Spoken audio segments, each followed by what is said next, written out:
성경 말씀 사무엘상 22장 7절 말씀, 8절 말씀을 함께 보시겠습니다.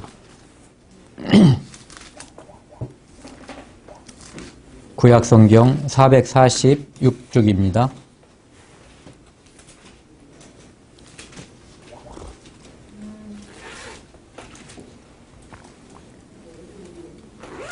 (7절하고) (8절을) 같이 한 목소리로 읽겠습니다.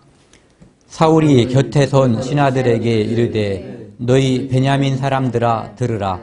이새의 아들이 너희에게 각기 밭과 포도원을 주며 너희로 천부장 백부장을 삼겠느냐. 너희가 다 공모하여 나를 대적하며 내 아들이 이새의 아들과 맹약하였으되 내게 고발하는 자가 하나도 없고 나를 위하여 슬퍼하거나 내 아들이 내 신하를 선동하여 오늘이라도 매복하였다가 나를 치려하는 것을 내게 고발하는 자가 하나도 없도다. 오늘 함께 상고할 말씀은 사무엘상 22장 전체 말씀입니다. 이제 대표적으로 7절, 8절 말씀을 읽었는데 지금 이 상황은 어떤 상황이냐면요. 이스라엘은 하나님께서 하나님의 이름을 두시기 위해서 하나님께서 친히 아브라함을 선택하시고 아브라함의 후손들로 하여금 이제 하나님의 기업의 백성으로 선택된 그런 민족이거든요. 그 민족이 애굽에 들어갔을 때 하나님께서는 그들의 부르짖음을 보고 애굽에서 이스라엘 민족을 건져주셨어요. 유월절 사건과 홍해 사건, 그리고 광야에서 40년 동안 성경에 의하면 그들의 신발이 떨어지지 않았고 옷도 헤어지지 않았고 필요할 때 물이 나왔고요. 그 다음에 만나를 40년 동안 먹여주셨고 하늘과 땅, 그 모든 곳에서 이스라엘 민족이 살아가는데 아무런 불편함이 없도록 하나님께서 오로지 도와주셨거든요. 그래서 그들의 생명의 근원이 하나님께 있다는 것을 그들에게 하나님께서는 알려주셨고 그들은 40년 동안 배워서 알게 되었어요. 그런 이스라엘 민족이 가나안 땅에 들어와서 이제 처음에는 왕이 없었잖아요. 사사시대를 거쳐서 이제 왕을 달라고 이스라엘 민족이 하나님께 요청을 했고 하나님은 그들에게 왕을 주는 것을 원치 않으셨거든요. 하지만 그들이 왕을 달라고 하기 때문에 왕을 주셨어요. 그런데 그들이 왕을 달라고 한 것은 왕의 제도가 좋아서 이런 것보다도 하나님이 자기들을 다스리는 것, 하나님께서 이스라엘 민족을 직접 통치하는 것을 사실상 거부한 거거든요. 주변 나라처럼 우리도 이제 왕을 달라고 해서 그래서 하나님께서는 그들에게 왕을 주셨고요. 그 초대 왕이 지금 여기 나와 있는 사울입니다. 이 사울 왕은 베냐민 지파의 한 사람이에요. 베냐민 지파 중에서도 작은 부족의 그 스스로가 사울이 자기 자신을 생각할 때 자기는 지극히 작은 자라고 스스로를 생각할 때 하나님께서는 바로 그 사울을 선택해서 이스라엘 왕으로 삼은 거거든요. 그가 이스라엘 왕이 되었을 때는 자기는 하나님 앞에 작은 자, 다른 사람들보다도 잘난 것이 없다라고 생각을 했지만 전쟁을 통해서 하나님께서 역사해 주셔서 그 전쟁을 통해서 사울이 이끈 전쟁에 승리를 하면서 사울은 마음이 교만해졌어요. 그 전쟁이 마치 자기가 용감하고 자기가 능력이 뛰어나서 싸워서 이긴 것으로 다 착각을 하고 그 마음이 교만해진 거죠. 그래서 하나님께서 그 전쟁을 수행하셨고 하나님께서 이기게 해주셨다는 마음을 어느 사이에 잊어버리게 된 거예요. 그런데 어느 날 어떤 일이 벌어졌냐면은 다윗이라고 하는 사람이 나타났어요. 그 다윗이 나타난 것은 다름 아니라 블레셋 민족이 이 이스라엘 민족을 쳐부시려고 할 때 그 안에 이제 골리앗이라고 하는 블레셋의 아주 커다란 힘센 장수가 나타나서 이스라엘 민족을 모욕하고 이스라엘 민족 위에 역사하시는 하나님을 모욕할 때에 다윗이라고 하는 청년이 하나님의 쓰임을 받아서 골리앗을 무찌르고, 그리고 이스라엘 민족은 그 다윗에 의해서 역사하시는 하나님 덕택에, 그리고 다윗 덕택에 전쟁에서 승리할 수 있었거든요.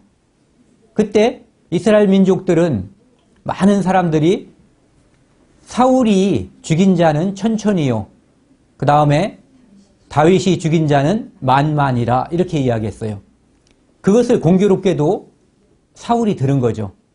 사울이 듣고 마음에 문제가 생겼어요. 도대체 자기보다 이제 지금 전공이 왕보다 뛰어나거든요. 그러니까 그가 다시 더 얻을 수 있는 게 무엇일까? 즉 나라, 왕이 되는 것 외에는 더 얻을 게 없다라고 생각을 하고, 그때부터 다윗을 자기 경쟁자로서, 그리고 죽여야 될 대상으로 생각을 하게 됐어요. 근데 지금 이제 다윗을, 그래서 사울은 계속 죽이기 위해서 쫓아다니게 되거든요. 지금도 이제 다윗이 도망 다닐 때에 있었던 일인데, 사울이 한 이야기는 뭐냐면은 그 6절을 제가 한번 읽어볼게요.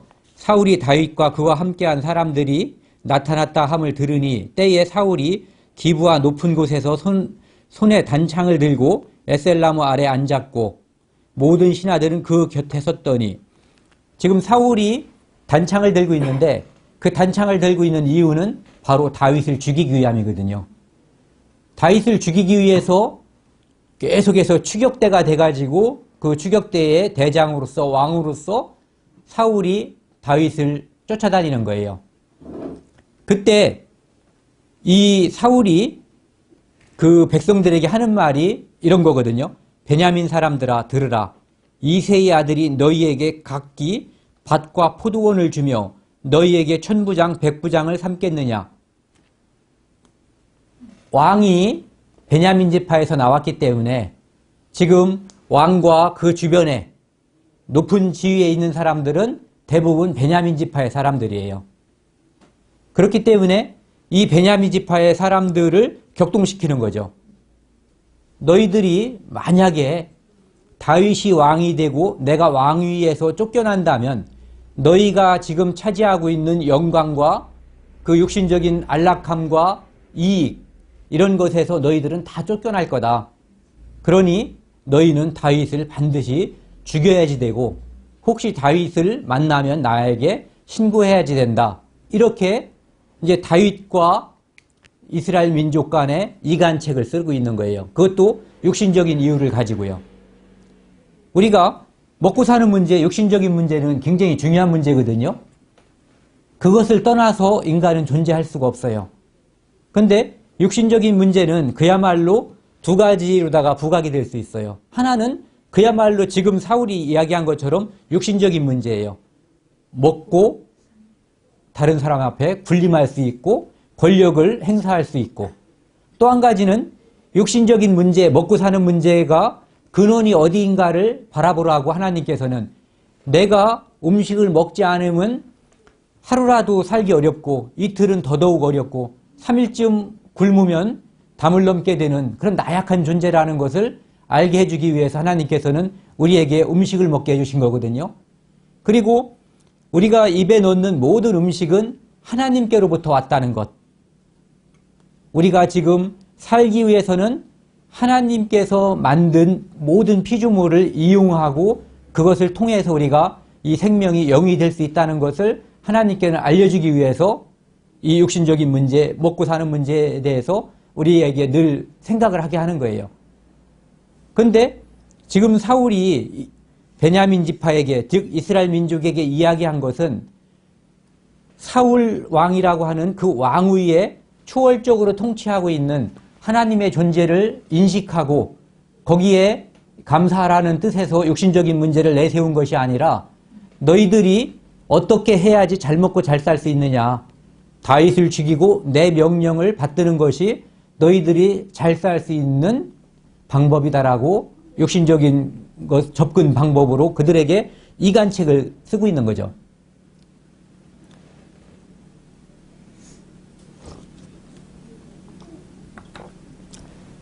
지금 사울은 베냐민 지파를 통해서 이스라엘 민족에게 다윗파, 그 다음에 베냐민파 이것을 갖다가 가르려고 하는 거예요.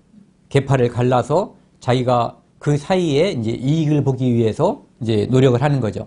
그런데 8절을 보면은요, 너희가 다 공모하여 나를 대적하며 내 아들이 이새의 아들과 맹약하였으며, 이 사울의 아들 요나단은 이 다윗을 자기 혈육보다도 더 사랑을 하거든요.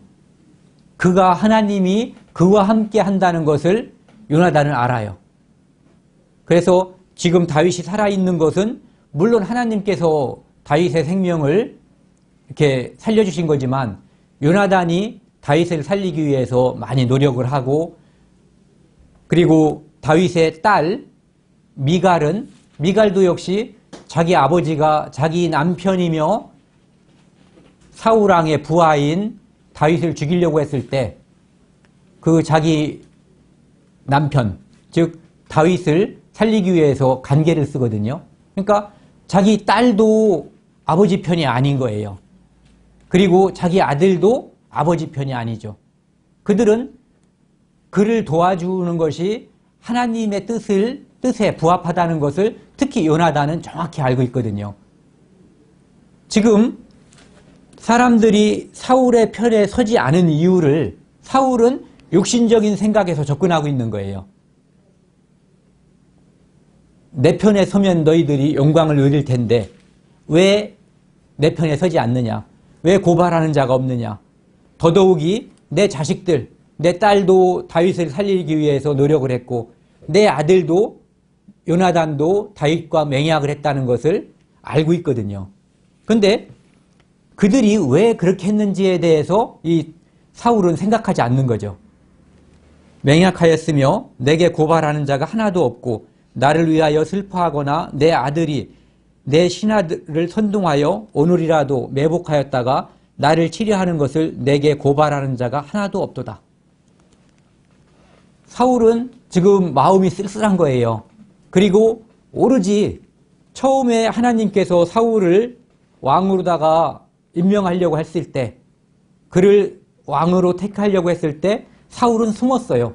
나 같은 게 내가 어떻게 이스라엘 민족 위에 뛰어난 왕이 될 수 있는가 이렇게 생각을 했거든요. 그런데 지금은 하나님의 쓰임을 이제 받지 못하는 입장이 된 거거든요. 하나님의 신이 떠났고 하나님 여호와께서 부리는 악신이 이 사울에게 임한 거예요. 그래서 하나님에 대한 생각 이것은 떠나버렸고 오로지 자기 육신을 보호하고 자기 육신적인 생각에 사로잡혀서 하나님의 사람인 다윗을 죽임으로써 자기 왕위를 조금이라도 더 연장하려고 하는, 거기에 지금 마음이 다 가 있는 거거든요.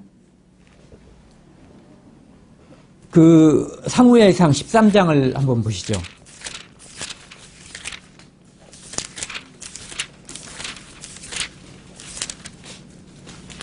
13장 13절 14절을 제가 읽겠습니다. 사무엘이 사울에게 이르되 왕이 망령되이 행하였도다. 왕이 왕의 하나님 여호와께서 왕에게 명하신 명령을 지키지 아니하였도다. 그리하였다면 여호와께서 이스라엘 위에 왕의 나라를 영영히 세우셨을 것이오늘 지금은 왕의 나라가 길지 못할 것이라. 여호와께서 왕에게 명하신 바를 왕이 지키지 아니하였으므로 여호와께서 그 마음에 맞는 사람을 구하여 그 백성의 지도자를 삼으셨느니라 하고, 지금 하나님께서 사울을 떠난 이유는 바로 사울이 하나님을 먼저 떠났기 때문이거든요. 사무엘이 일주일 동안, 즉 1회 동안 7일 동안 기다리라고 했거든요. 근데 블레셋 사람들은 이제 위협을 가하고 블레셋 사람들의 위협이 너무 심하니까 백성들은 이 사울에게서 흩어지려고 했거든요. 그러니까 너무 무서웠던 거예요. 두려웠던 거죠. 그래서 부득이하여 자기가 드릴 수 없는 그 제사를 하나님께 드렸다 이렇게 얘기하는 거거든요. 근데 실제로 이 사울은 약속을 자기가 마치 지킨 것처럼 이야기하고 있지만 약속을 지키지 않았어요. 이래 동안 기다리라고 했는데 이래가 지나기 전에 사울은 제사를 드렸던 거거든요. 그러니까 그 기간이 지나기 전에, 다 하기 전에 한 거예요. 약속을 지키지 않았던 거죠. 그러니까 조금 기다렸으면은, 우리가 하나님을 믿는다고 하는 것은 실제로 인내거든요. 기다림. 하나님을 믿는다고 하는 것은 기다림이에요. 인내. 내가 주 예수를 믿으라. 그리하면 너와 네 집이 구원을 얻으리라. 내가 오늘 하나님을 믿고 예수님을 구주로 영접하고 구원을 받았어요. 오늘 또는 내일 내 가족이 다 구원을 받는 게 아니거든요. 내가 하나님께 매달리고 인내하고 기다리는 그 시간이 내 믿음을 지키는 시간이고 내 믿음을 하나님께 드러내는 기간이거든요. 그러니까 믿음이라고 하는 것은 기다림이라고 하는 단어하고 늘 연관이 되어 있어요. 그런데 지금 사울은 기다리지 않았거든요. 그리고 부득이하여 죄송합니다, 잘못했습니다 한 게 아니라 부득이하여 했다라고 핑계를 대는 거죠. 그리고 15절에 보시면은요,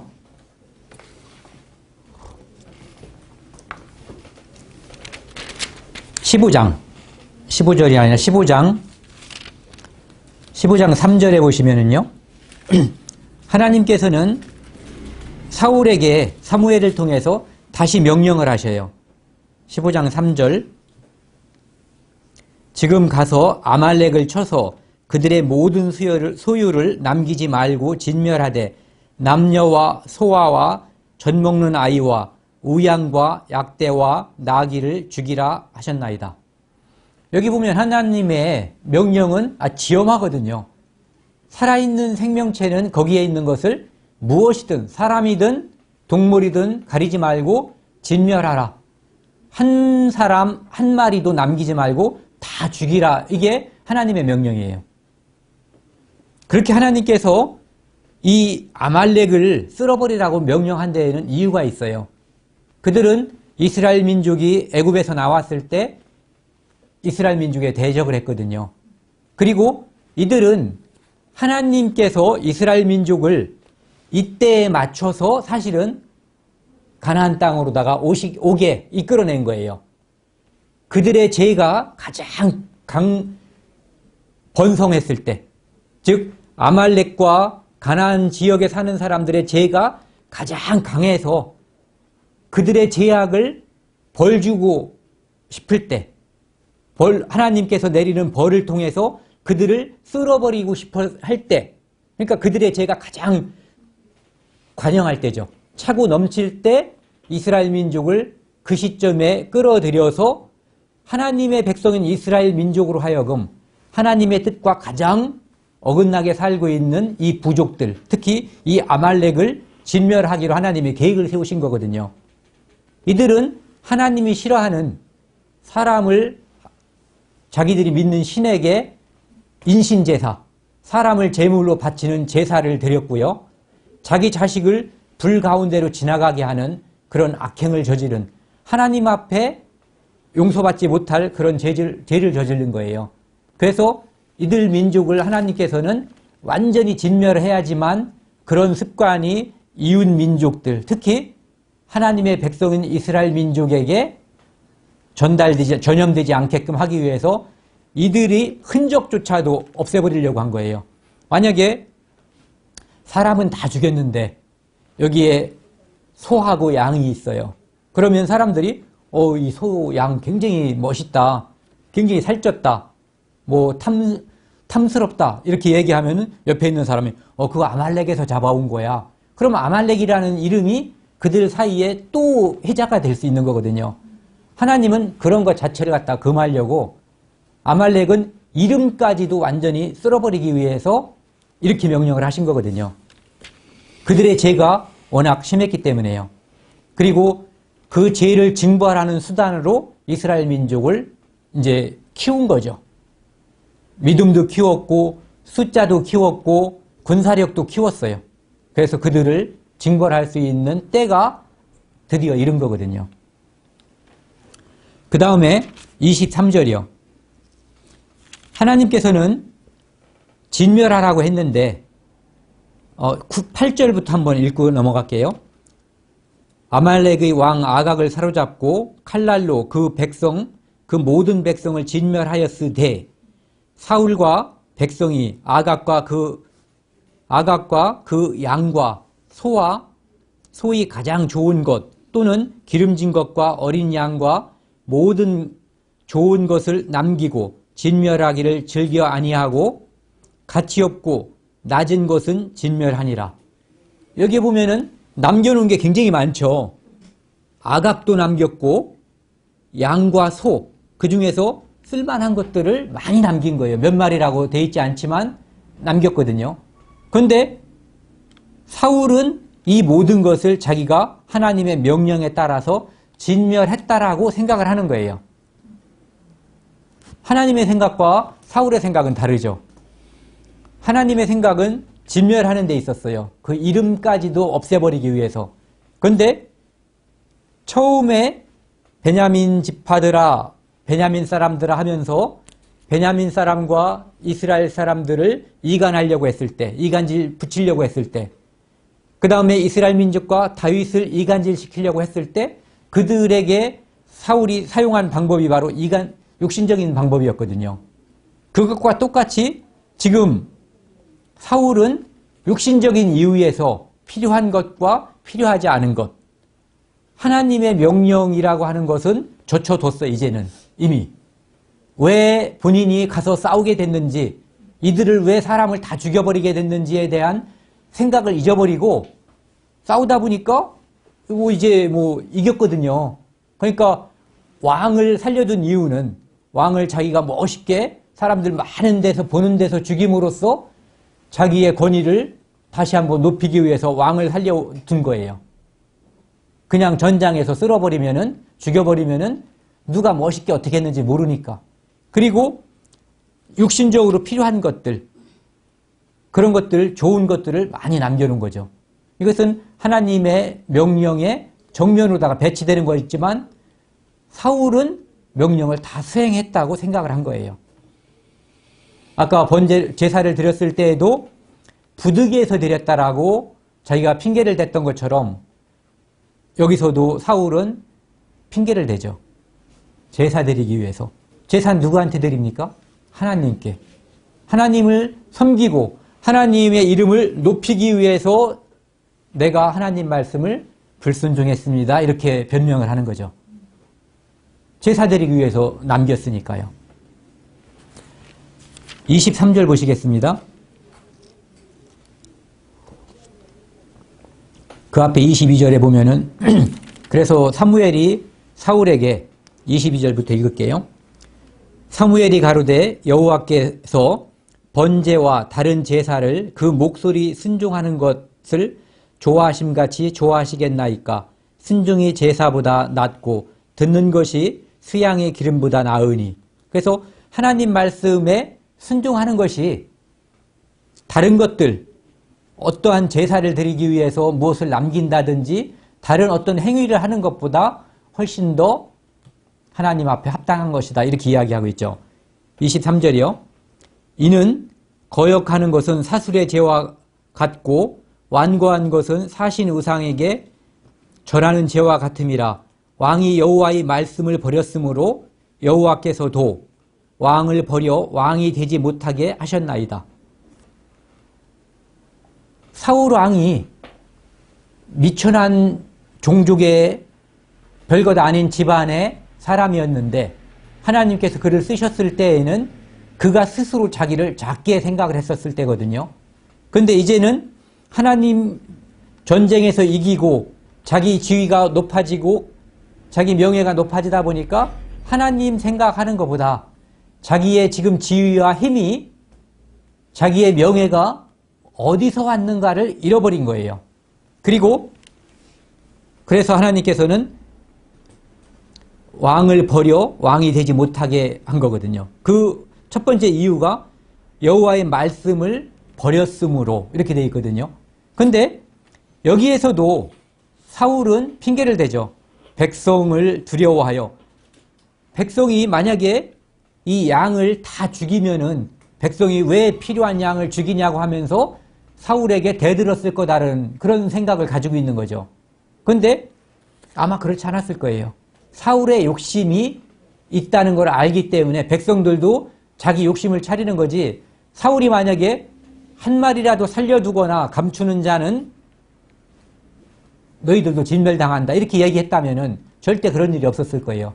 사울이 야 거기 좋은 건 남겨놔라, 야 그것까지 죽이는 건 좀 아깝지 않냐, 이런 표정을 짓든지 말로 했기 때문에 백성들이 담력을 얻어서 그 범죄에 함께 한 거죠. 26절에도요. 사무엘이 사울에게 이르되 나는 왕과 함께 돌아가지 아니하리니 왕이 여호와의 말씀을 버렸으므로 여호와께서 왕을 버려 이스라엘 왕이 되지 못하게 하였습니다. 28절이요. 사무엘이 그에게 이르되 여호와께서 오늘 이스라엘 나라를 왕에게서 떼어 왕보다 나은 왕의 이웃에게 주셨나이다. 그 사람, 그것이 바로 다윗인 거죠. 그래서 이 30절에 보면은요, 사울이 가로되 내가 범죄하였을지라도, 내가 범죄했다는 것을 이제 인정을 해요, 하기는. 근데 진정으로 인정하는 게 아니죠. 범죄한 사람은 벌을 기다리는 게 정상적인 거거든요. 내가 범죄를 인정할 때에는 그 범죄에 대한 벌을 받겠습니다. 그래서 옛날 석고대죄라는 거 하잖아요. 머리를 풀어헤치고 죄가 인정되면은 이제 벌을 청하는 거거든요. 그런데 여기에서 사울의 모습은 내가 범죄하였을지라도 청하옵나니 내 백성의 장로들의 앞과 이스라엘의 앞에서 나를 높이사 나와 함께 돌아가서 나로 당신의 하나님 여호와께 경배하게 하소서. 사울의 관심이 있는 것은, 사울의 관심은 이스라엘 민족 앞에서 아직도 자기를 높이는 거에 관심이 있었던 거예요. 계속 하나님 생각을 안 해요. 안 하고 육신적인 생각. 지금도 내가 만약에 사무엘한테 혼났다는 얘기를, 하나님께 혼났다는 이야기를 백성들이 들으면은 백성들이 나를 어떻게 생각할까? 왕으로서 위신이 떨어지고 왕의 권위가 바닥에 떨어지지 않을까? 이런 걸 걱정하는 거죠. 그래서 하나님의 사람인 사무엘이 백성들 앞에서 나를 좀 높여달라고 얘기하는 거예요. 자기는 원래 왕이기 때문에 더 높아질 이유는 없거든요. 그런데 하나님 앞에서 높아지기를 바라는 거죠. 백성 앞에서, 하나님 앞에서, 하나님의 사람에 의해서. 그래서 하나님께서 이렇게 사울을 버리게 된 이유는 하나님의 말씀을 버렸기 때문이거든요. 하나님이 사울을 버린 것이 아니라 사울이 하나님을 버린 거예요. 그래서 하나님께서도 사울을 버리게 되는 거죠. 16장, 사무엘상 16장 13절을 보시겠습니다.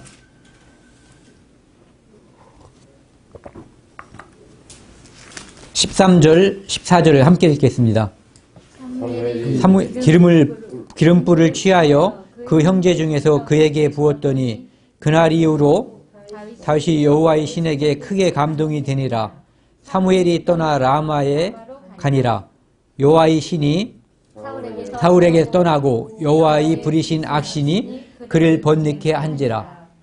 지금 이제 롤러코스터처럼 되는 거예요.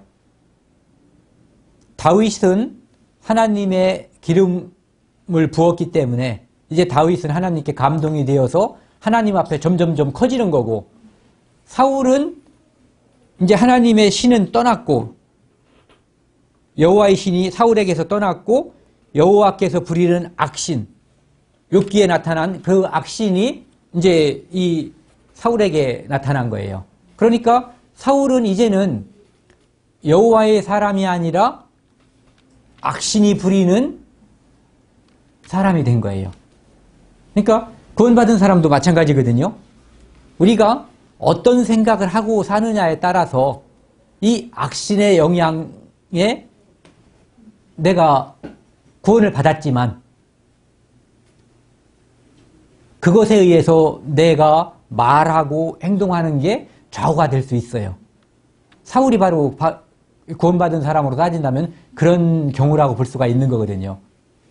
사울이 그 후에도 이런저런 하나님의 여호와 하나님 이런 말을 계속해서 말하거든요. 그리고 하나님께 영광을 돌리기 위해서 노력도 하는 장면이 그 후에도 나와요. 그러다가 헷가닥한다 그러잖아요. 그러면은 다윗을 죽이기 위해서 창도 던지고 자기들 부하를 데리고 다니면서 다윗의 사냥을 하기 위해서 돌아다니는 거거든요. 이렇게 하나님께 감동이 된 다윗은 아까 이제 말씀드린 것처럼 골리앗을 죽임으로써 이스라엘 민족에게 왕이 될 수 있는 그 준비, 왕으로서의 소양이 충분하다는 그런 것을 이스라엘 백성들에게 인정을 받게 되고요. 그 다음에 이 사울은 자기가 낳은 자식들, 딸, 아들, 그리고 그 앞에 서 있는 시중들조차도 사울을 무서워서 받들긴 하지만 마음에서 사울을 따르는 그런 마음은 이제 사라져버린 거예요. 그 이유는 바로 하나님을 버렸기 때문이거든요. 그가 악신의 영향을 받고 악신이 부리는 대로 움직였기 때문에 사람들은 사울에게서 떠나간 거죠.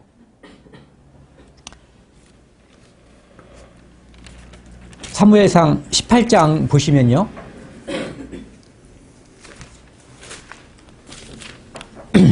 18장 7절이요.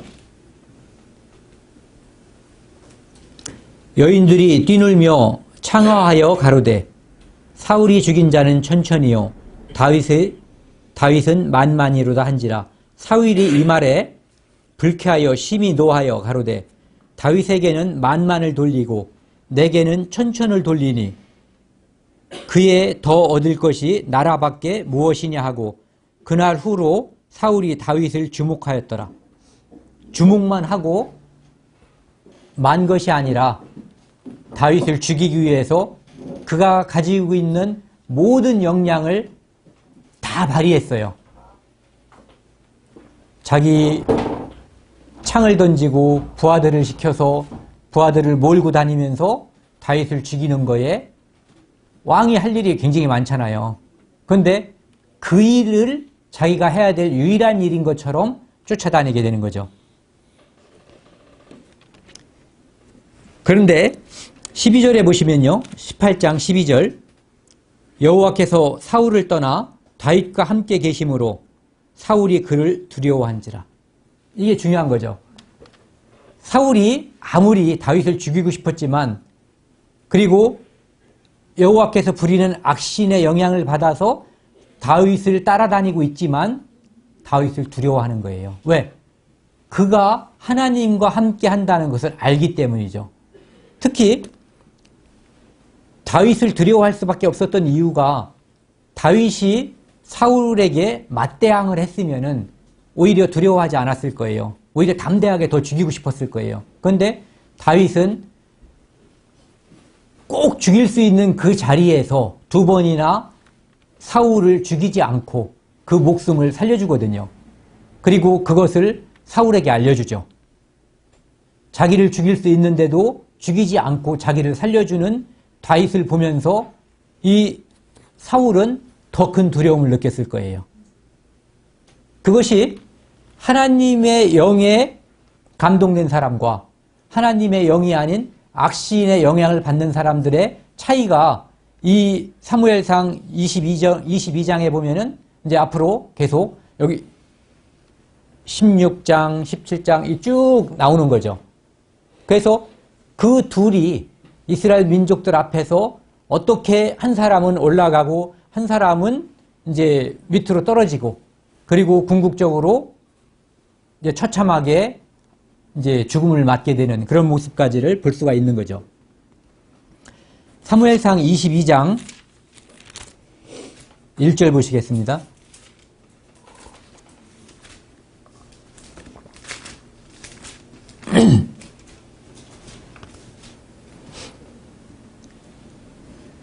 아까 이제 7절, 8절을 보면은요.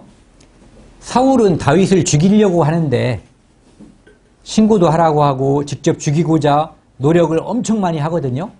그런데 중요한 것은 사울이 다윗을 죽이려고 하는데 다윗이 무엇을 잘못했는지 한 가지도 되지 못한다는 거죠. 누구를 죽이려면은 이놈은 이래서 나쁜 사람이다. 죽일 죄는 이것이다 라고 말을 해야지 되잖아요. 그런데 그런 죄가 없어요. 다윗의 죄를 지적하지 못하면서 심정적으로 시기심과 그 악신의 영향에 의해서 죽이려고 하는 거죠. 이것은 굉장히 중요한 거거든요.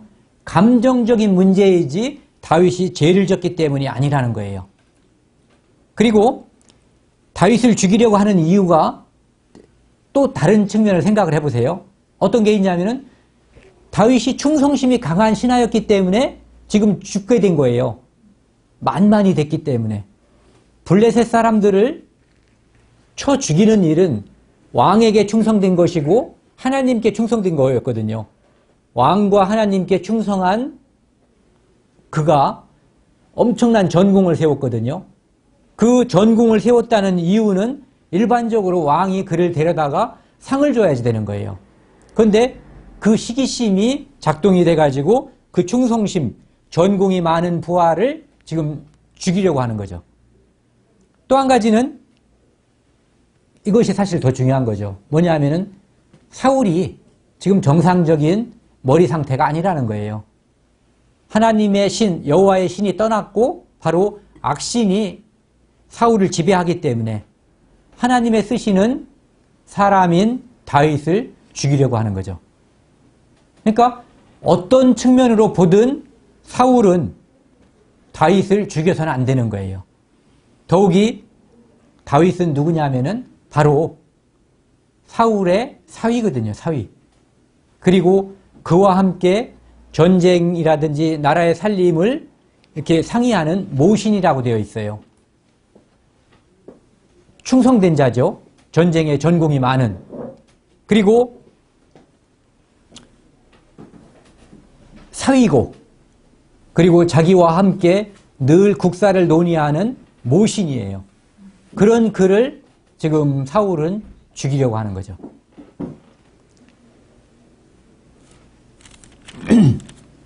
22장 1절 제가 읽겠습니다. 그러므로 다윗이 그곳을 떠나 아둘람 굴로 도망하매 그 형제와 아비의 온 집이 듣고는 그리로 내려가서 그에게 이르렀고 환난당한 모든 자와 빚진 자와 마음에 원통한 자가 다 그에게로 모였고 그는 그 장관이 되었는데 그와 함께한 자가 400명 가량이었더라. 다윗은 지금 사울의 추적을 피해서 이제 모압 사람들에게도 도망갔다가 여기저기 계속 도망 다니는 거예요. 그래서 지금은 아둘람이라고 하는 그 굴 속으로다가 이제 도망을 갔더니 이제 어떻게 연락을 받고 다윗의 가족들과 그 주변에 이런 사람들이 그에게 모였어요. 환난 당한 모든 자와 빚진 자와 마음에 원통한 자가 다윗에게 모여드는 거거든요. 예수님 당시에 예수님이 어떤 말씀을 전하려고 이렇게 나가서 말씀을 설파하려고 할 때 그들의 예수님 앞에 모였던 사람들의 부류와 지금 다윗 왕 앞에 모인 부류는 공통점이 있어요. 사회적으로 잘나고 똑똑하고 높은 지위에 있는 사람들이 아니에요. 여기 나와 있는 것처럼 환난당한 자. 지금 환난을 당하는 것이 이유는 알 수가 없지만 그들이 다윗에게로 도망가고 다윗에게 합류하는 걸로 볼 때 아마도 사울에게 핍박을 당하는 자들일 가능성이 커요. 그리고 빚진 자. 빚진 자는 실제적으로 돈을 이제 누군가에게 빚을 졌든지 아니면은 다윗에게 도움을 입었기 때문에 다윗에게 빚을 갚고자 하는 자들, 이런 사람들일 수도 있죠. 그리고 마음이 원통한 자. 일반적으로 누군가에게 그냥 원통했다면 사울을 따라갈 이유가 없을 거예요. 사울은 이 당시에 큰 힘을 가지고 있는 사람이 아니에요. 다만 이스라엘 사람들은 소문이 요즘 9시 뉴스도 있고 인터넷도 있고 뭐 카톡도 있고 소문이 쫙 퍼지잖아요. 그런데 옛날에도 보면은 우리가 성경을 보거나 뭘 보면은 사람들이 어떻게 알았는지 소문이 다 났던 것 같아요. 네. 뭐 발 없는 말이 천리 간다고 옛날에도 전해질 것은 다 전해졌던 것 같아요. 그래서 이 사람들이 다윗이 누구인지 이미 사무엘에 의해서 하나님에 의해서 다윗은 기름을 부었다는 것을 이스라엘 민족들에서 알만한 사람들은 다 알았던 거예요. 그가 앞으로 사울은 쇠하고 다윗은 흥해서 이스라엘의 왕이 될 거라고 하는 것을 이스라엘 민족들은 알았던 거예요. 그래서 그에게 나아갔던 거죠. 이 모습은 아까도 말씀드린 것처럼 어려움에 있는 사람들, 절름발이들, 창녀들, 사회적으로 인정받지 못하는 세리들, 병든 자들이 예수님 앞에 나아갔던 모습과 비슷하죠. 메시아의 그림자의 한 모습이라고 볼 수가 있죠. 근데 모든 사람들이 똘똘 마치 뭉친 것처럼 사울과 대적이 돼서 다윗의 편에 서 있지만 그렇다고 대놓고 다윗을 도와주기는 어려운 상황이거든요. 권력이 지금 사울에게 있기 때문에요. 그래서 그렇지만 심정적으로는 사람들이 많이 다윗의 편인 거예요. 그래서 고발하는 자가 없었죠. 근데 그때 어떤 사람이 있었냐면은 도액이라고 하는 사람이 있었어요. 이 9절에 보시면은요. 9절 제가 읽을게요. 이때가 아무도 나한테 고발하는 사람이 없다라고 사울이 그 민족에게 이간질하고 하소연할 때 그때거든요. 때에 에돔 사람 도액이 사울이 신하 중에 섰더니 대답하여 가로되 이새의 아들이 노베 와서 아이두브의 아들 아히멜렉에게 이른 것을 내가 보았는데 아히멜렉이 그를 위하여 여호와께 묻고 그에게 식물도 주고 블레셋 사람 골리앗의 칼도 주더이다. 이제 사울의 마음을 시원하게 하는 사람이 한 명이 등장한 거예요. 사울과 같이 육신적인 생각을 가지고 있는 사람, 유유상종이란 말을 하잖아요. 끼리끼리 논다고. 이 도액은 에돔 사람이었어요. 에돔 사람은 에서의 후손이다 이런 얘기거든요. 이삭에게 쌍둥이 아들이 뱃속에 있었는데 그 형의 이름이 바로 에서죠. 에서의 후손들이 바로 이 에돔 사람들이거든요. 그래서 에서가 팥죽 한 그릇에 자기 장자 명분을 팔았던 것처럼 이 에돔 사람이라는 것을 강조하는 것은 이 사람 도액이 많이 아주 육신적이고 이익을 추구하는 사람이었다는, 육신적인 이익만을 추구하는 사람이었을 것이라는 것을 이제 전제로 깔고 있는 말들이죠. 그는 아히멜렉이라고 하는 제사장이 다윗을 도와줬다라고 하는 것, 그것을 고발하는 거예요. 공개적으로. 그러니까 사울이 화가 났어요. 그래서 사람들을 시켜서 아히멜렉을 잡아와라 이렇게 이야기를 하는 거죠. 아히멜렉이 이제 잡혀왔어요. 잡혀와서 14절에 보면은요. 왜 아히멜렉에게 사울이 물어왔어? 왜 그를 도와줬는가? 이렇게 이야기하니까 아히멜렉이 왕에게 대답하여 가로되 왕의 모든 신하 중에서 다윗같이 충실한 자가 누구인지요? 그가 왕의 사위도 되고 왕의 모신도 되고 왕실의 존귀한 자가 아니니이까? 내가 그를 위하여 하나님께 물은 것이 오늘이 처음이니까? 결단코 아니니이다. 원컨대 왕은 종과 종의 아비의 온 집에 아무것도 돌리지 마옵소서. 왕의 종은 이 모든 일에 대속안에 아는 것이 없나이다. 사울이 혈기가 등등 하니까 자기를 죽일 것 같이 보이니까 아히멜렉 제사장이 이제 겁이 난 거예요. 그래서 다윗같이 충실한 자가 누가 있냐? 충신이다. 또 왕의 사위다. 이 사위가 된 것도 골리앗을 죽이고 사위가 된 거잖아요. 그리고 이제 블레셋 사람을 또 죽여서 포피를 가져왔기 때문에 이제 정식으로 사위가 됐던 거죠. 그리고 모신이에요. 왕과 함께 모든 것을 상의할 수 있는 그런 중요한 자리에 있는 그런 사람이거든요.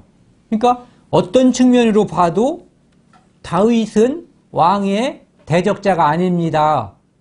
제가 그를 도와주거나 그를 위해서 하나님께 묻는 것은 당연한 일입니다. 이렇게 이야기한 거죠. 근데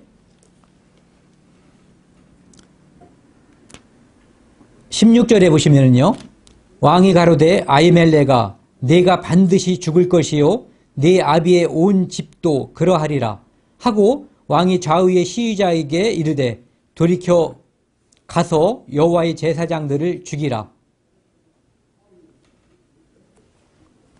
죽여서는 안 되는, 해서는 안 되는 명령을 지금 사울이 하는 거거든요.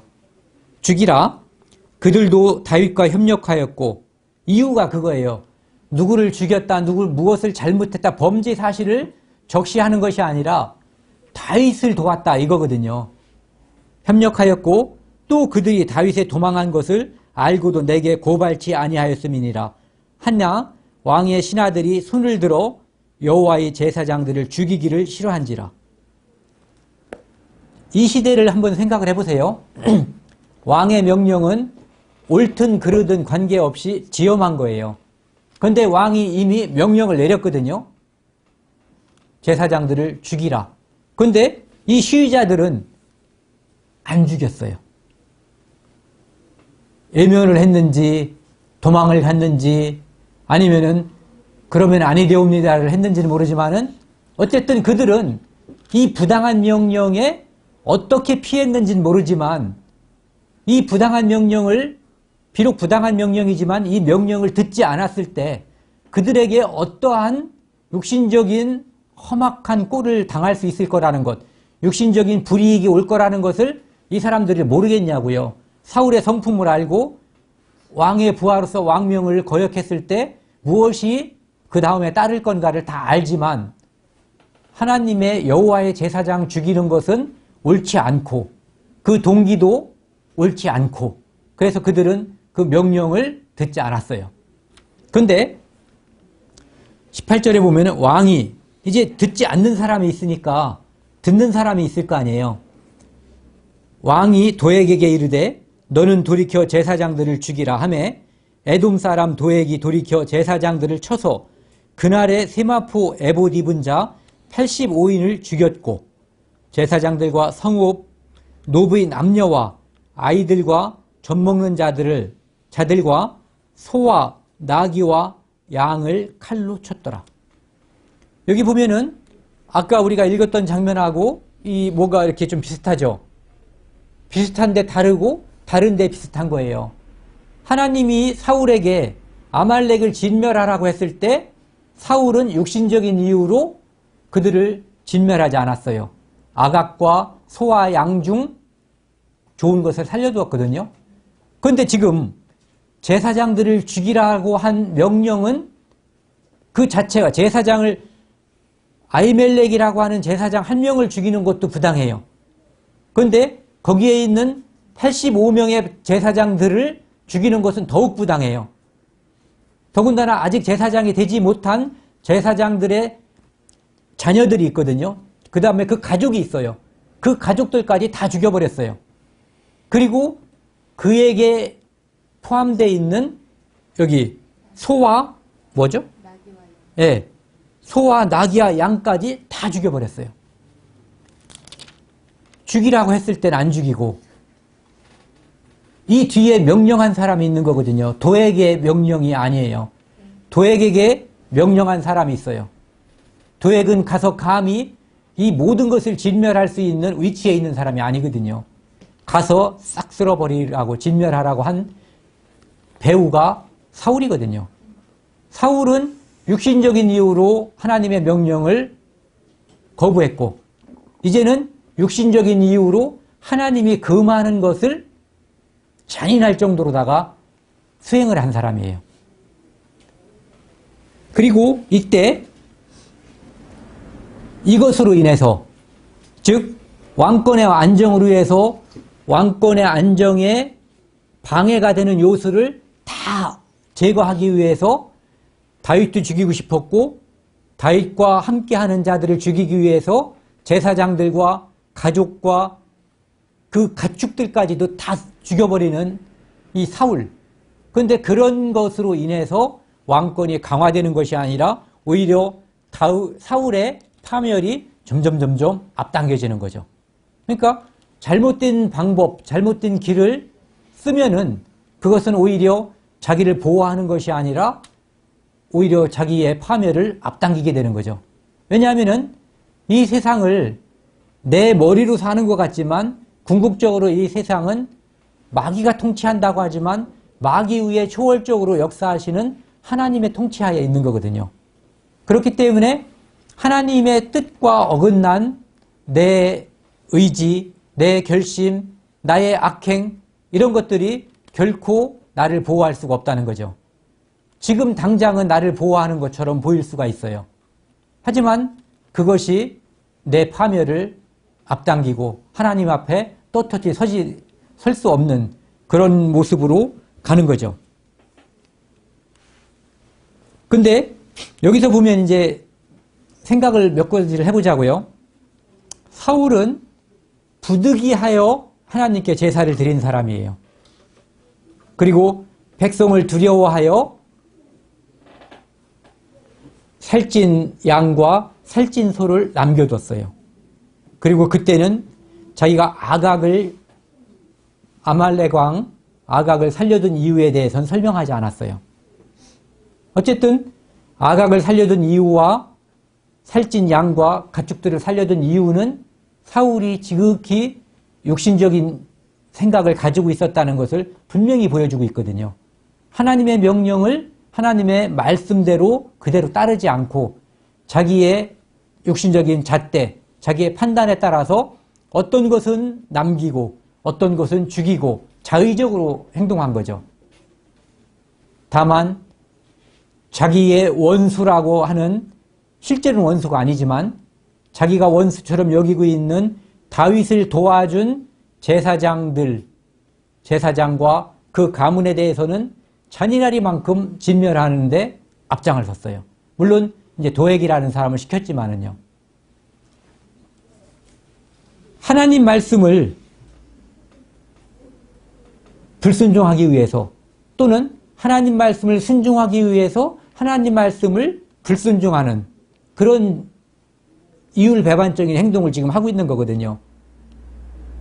다윗을 죽임으로써 그는 하나님께 큰 범죄를 하는 거예요. 다윗을 도와준 사람들, 그들은 더군다나 그냥 민간인이 아니고 하나님께 제사 드리는 제사장이거든요. 여호와의 제사장이라고 분명히 되어 있어요. 그들을 다 죽여버리는 명령을 하는 거거든요. 사울의 명령은 처음부터 잘못되어 있었어요. 그리고 그 잘못된 명령을 시위자들은 들을 수밖에 없는 입장인데도 불구하고 어쨌든 거부했거든요. 그리고 그 명령을 듣고 싶어하는 사람이 있었어요. 나한테 시키면은 난 잘할 수 있는 사람.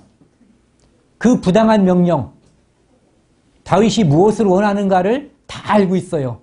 같은 부류의 사람이기 때문에 이런 정도로 행동을 해준다면은 사울이 자기를 이뻐할 것이다. 같은 부류이기 때문에 알고 있죠. 그래서 그가 보았던 일을 사울에게 신고했고 죽이라고 했을 때 가서 그대로 명령을 수행한 거예요. 바로 도액이 있는 거거든요. 도액과 시위자들을 한번 생각을 해보세요. 시위자들은 도액보다 더 근거리에 있는 사람이었을지도 몰라요. 사울의 명령을 따르지 않으면 더 큰 화가 임하는, 오늘날로 말하면 경호원들이잖아요.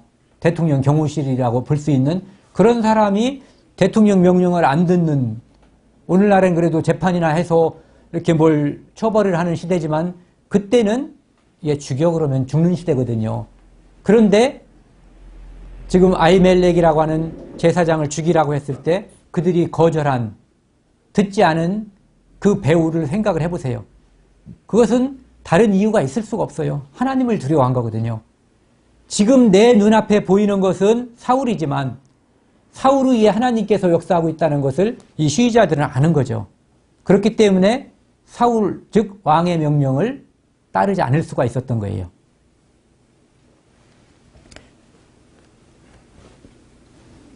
아브라함은 롯에게 제안을 하죠. 너희 양을 치는 자들과 내 양을 치는 자들이 서로 양이 너무 많고 그러다 보니까 이제 목축하는 그 부하들끼리 싸우는 거예요. 목자들끼리. 그러니까 너는 네 보이는 커다란 이렇게 뜰이 있으니까 네가 좌하면 나는 우하고 네가 우하면 나는 좌하겠다라고 제안을 하거든요. 이 제안 자체가 옳은 제안인가 한번 생각을 해봐야지 돼요. 성경에서 아브라함은 절대적인 옳은 사람의 편이거든요. 그렇기 때문에 우리가 그 제안에 대해서 별로 생각을 안 해보거든요. 근데 그 제안이 옳은가? 일단은 그 제안은 별로 옳은 제안이라고 볼 수가 없어요. 그리고 그 옳지 않은 제안에 따른 롯은 바로 그 옳지 않은 제안에 육신적인 이유로 화답한 사람이죠. 그런가 하면은 나오미가 롯에게 네 언니라고 해야 되나요? 그 며느리끼리 형님이라고 그러죠. 동서. 손윗동서 이름이 갑자기 생각이 안 나네. 오르바? 오르바. 네. 오르바는 그 이제 자기 민족에게 신에게 돌아갔다. 너도 이제 아무런 희망이 없으니까 돌아가라라고 나오미가 제안을 하거든요. 여기선 제안인 것처럼 보이지만 손윗 사람들, 권위 있는 사람의 제안은 거의 명령과 가까운 거예요. 그때 이 룻이라고 하는 여자는 그 제안을 듣지 않죠. 내 하나님이, 어머니의 하나님이 내 하나님이 되고 어머니의 민족이 내 민족이 된다라고 하면서 붙쫓았다라고 되어 있거든요. 좋은 의미에서 나오미의 이 제안, 선의의 제안이었죠. 하지만 룻은 더 큰 선의를 가지고 육신적인 생각을 가졌다면 감사합니다. 이렇게까지 말씀해 주시니 제가 마음 편하게 떠날 수 있겠네요 하면서 갈 수도 있었어요. 그렇다고 해도 나쁜 여자는 아니에요. 그렇죠? 네. 그런데 더 큰 선의를 가지고 더 큰 미래를 바라봤기 때문에 룻은 그 제안을 따르지 않고 저는 어머니께 가겠습니다. 어머님 하나님께 귀의하겠습니다. 이렇게 말을 하거든요. 이제 오늘 함께 공부했었던 사울의 제안, 이 제안에 대해서 시위자들은 듣지 않았어요. 도액은 과도하게 들었어요. 우리는 살면서 우리에게 이런 제안이나 이런 명령이 올 수도 있는 거예요. 누군가는 살며시 제안을 할 수도 있고 누군가는 나에게 명령을 할 수도 있어요. 그런데 그것이 육신적인 이유로 접근을 한다면은 그것이 내게 이익이 된다면 하고 싶은 유혹이 내 마음속에서 저절로 일어날 수가 있어요. 그런데 그것이 과연 내 육신을 의할 뿐더러 하나님께도 영광이 돌아가고 하나님께도 기뻐하실까? 하나님께서 기뻐하실까? 이 판단을 하지 않으면은 우리의 어떤 판단이라고 하는 것은 진정하게 옳은 판단이 아닐 수가 있거든요. 그러니까 순종이라는 것, 불순종이라고 하는 것, 순종을 해도 하나님의 입장에서 그걸 생각을 해봐서 순종을 하는 거고 불순종하는 입장도 이 시위자들처럼 그 입장을 한번 생각을 해서 판단을 해야지 된다는 거죠. 그 마태복음 8장 보시겠습니다.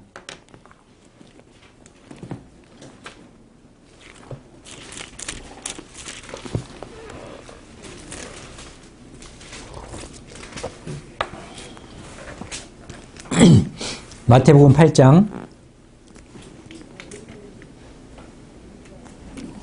저건 누가복음 펴놨네요. 마태복음 8장 5절에서 9절까지 같이 읽겠습니다. 예수께서 가버나움에 들어가시니 한 백부장이 나와 간구하여 가로되 주여 내 하인이 중풍병에 집에 누워 몹시 괴로워하나이다. 가라사대 내가 가서 고쳐주리라. 백부장이 대답하여 가로되 주여 내 집에 들어오심을 나는 감당치 못하겠사오니 다만 말씀으로만 하옵소서. 그러면 내 하인이 낫겠삼나이다. 나도 남의 수하에 있는 사람이요 내 아래도 군사가 있으니 이더러 가라 하면 가고 저더러 오라 하면 오고 내 종더러 이것을 하라 하면 하나이다. 말 그대로 어떤 중풍병자가 걸린 하인을 둔 백부장이 예수님께 찾아온 거예요. 내 하인이 중풍병에 걸렸는데 얘 좀 낫게 해달라고 예수님께 부탁을 한 거죠. 부탁한 이유는 뭐겠어요? 이분이 누구인지를 알기 때문에 부탁을 하는 거거든요. 이분은 바람도 잔잔케 하고 죽은 자도 살리고 앉은 병에도 일으키고 능치 못한 일이 없는 분, 자기들이 지금까지 기다리고 기다리는 바로 그분, 메시아라는 것을 알기 때문에 와서 내 하인을 살려달라고 부탁하는 거거든요. 그래서 예수님이 그래 내가 가서 내 하인을 살려줄게. 근데 이 중풍병자를 둔 이 백부장은 나도 누구 밑에 있어서 그 윗사람이 나한테 명령을 하면 듣고 내 밑에 있는 사람도 내가 명령을 하면 듣는 사람들이다. 그러니까 그냥 여기서 말씀해 주시면은 멀리 떨어져 있지만 당신이 누군지를 아는데 당신은 말로만 해도 내 하인이 일어날 수 있는 그런 능력을 가진 바로 그분이다라고 하는 것을 인정하는 거거든요. 우리는 이 백부장처럼 우리는 누구 밑에 권세하에 있어요. 늘. 이 세상적으로라도 누군가의 권세하에 있거든요. 대통령 밑에 있고 누구 밑에 있고 밑에 있어요. 그런가 하면은 내 권세 밑에도 누군가가 있어. 하다못해 우리 아이들은 내 말을 들어야지 돼요. 그런데 내가 우리 아이들에게 내 위의 권세를 내가 인정하는 것과 똑같이 이 아이들도 내 권세를 인정하게 해주려면 내가 하나님이라고 하는 권세에 순종하고 있다는 것을 알아야만 딴 사람들도 내 권세에 순종하는 거거든요. 그러니까 이 백부장과 같은 그 모습일 때에 우리가 이 모습이어야지 된다는 거죠. 즉 어떤 것을 말하고 결정할 때 내 위에 있는 하나님이라고 하는 이 권세를 인정해야지 된다는 거죠. 성경 말씀 한 가지만 더 찾을게요. 누가복음 12장이요.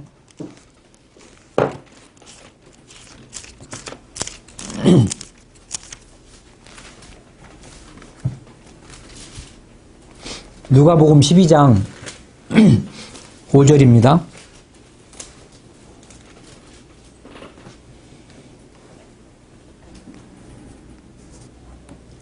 5절 같이 읽을게요. 마땅히 두려워할 자를 내가 너희에게 보이리니 곧 죽인 후에 또한 지옥에 던져 멸하시는 권세 있는 그를 두려워하라.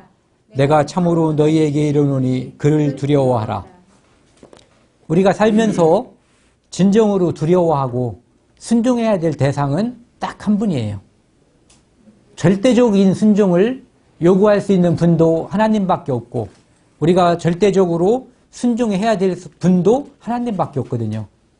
모든 인간은 실수할 수 있고 모든 인간의 판단은 올바르지 않을 수 있어요. 그래서 누군가가 내게 어떤 명령을 하거나 순종을 강요할 때 내가 그 명령이나 순종이나 제안을 듣고 싶을 때 그것이 믿음에서 듣고 싶든 육신의 이유로 듣고 싶을 때 어쨌든 늘 항상 생각을 해야 될 게 있어요. 내 위에 권세가 또 있다는 것. 즉, 그 하나님께서 지금 내가 이 판단을 하나님께 맡겨야지 된다는 거죠. 하나님이 좋아하는 방향, 하나님이 원하는 방향으로 내가 판단하고 결정을 해야지 된다는 거예요. 그 전에 이제 여기서도 공부를 했을 텐데요. 디교기라고 하는 선교사님께서 이제 전에 어떤 책에 보니까 이런 말씀을 하셨더라고요. 사람에게 순종하기 위해 하나님께 불순종하는 일은 없어야 한다. 이 말이 굉장히 쉬운 말이에요. 당연한 말이고 디교육 선교사님 뿐만 아니라 누구나 할 수 있는 말이에요. 하지만 이것을 행동에 옮기는 게 어려운 거죠. 저는 이 시를 굉장히 좋아해요. 한용운 선생님께서 쓰신 그 복종이라는 시, 제가 전에도 뭔 얘기를 하다가 이 시를 읽은 적이 있는데 제가 1시간 동안 쭉 이야기한 것보다 이 짧은 시가 오히려 제가 오늘 함께 교제하고자 하는 그 내용을 더 함축적으로 설명하고 있거든요. 그러니까 이런 능력이 필요한 거예요. 1시간 동안 목 터지게 얘기하는 것보다 이렇게 짧게 이야기하지만 짧게 글을 쓰지만 사람들이 마음속에는 더 감명을 받을 수 있는 그런 것이 필요한 거죠. 그것을 제가 소개하겠습니다. 제목은 복종. 이 시를 지은 분은 한용운 님이에요. 남들이 자유를 사랑한다 하지만은 나는 복종을 좋아하여요. 자유를 모르는 것은 아니지만 당신에게는 복종만 하고 싶어요. 복종하고 싶은데 복종하는 것은 아름다운 자유보다도 달콤합니다. 그것이 나의 행복입니다. 그러나 당신이 나더러 다른 사람을 복종하라면 그것만은 복종할 수 없습니다. 다른 사람을 복종하려면 당신에게 복종할 수 없는 까닭입니다. 마치겠습니다.